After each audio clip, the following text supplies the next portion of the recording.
The president welcomed several small business owners to the White House for yesterday's announcement. Joining us right now is FASTSIGNS International CEO Catherine Monson. Catherine, good to see you. Thanks so much for joining us.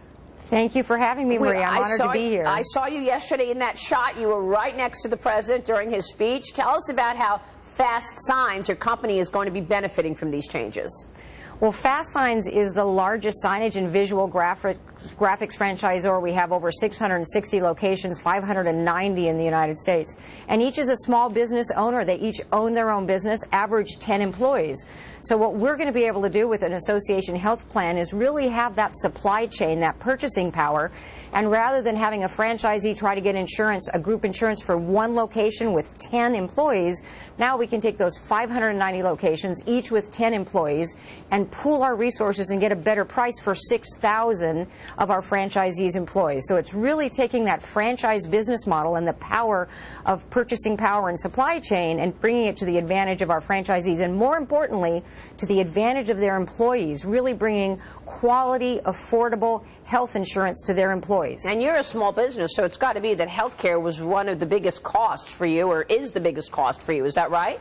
Exactly right, and we've seen our premiums skyrocket year after year. Our franchisees have had that same situation, and this ability now to pool our resources with association health plans is going to be just fantastic, not only for FASTSIGNS franchisees, but all small business owners, because small businesses can pool together with any association, whether it's the NFIB or whether it's the International Franchise Association, but bringing that strong purchasing power that big companies already have. This order, Catherine, at Stegan McDowell was just signed by the president. However, are the insurance companies ready to act on it? Have you had conversations with insurance companies about setting up these association health plans, and have they quoted you lower premiums? Well, we haven't actually gotten that far yet. Those insurance companies need to first know that they have the ability to sell insurance across state lines and bring that competitive pricing power to bear. I'm going to guess there are some insurance companies that would prefer that this didn't happen because they like to have that higher margin, more expensive insurance for small companies. But we need to bring this fairness to small companies that big companies already have. Catherine, it's Kevin Kelly here. So I'm a small business owner, and I think one of the biggest things to consider is, can I band with another small business, and how does that look like? What are your thoughts on initiating this and implementing it? Are you going to, have you already started, and are you going to designate and hire somebody to overrun and oversee this as an association just for FASTSIGNS? Well, we would look at it lots of different ways. One would be in a health plan just for FASTSIGNS franchisees. But if you think about the power of pooling small businesses together, probably even better prices could come if we had an International Franchise Association plan.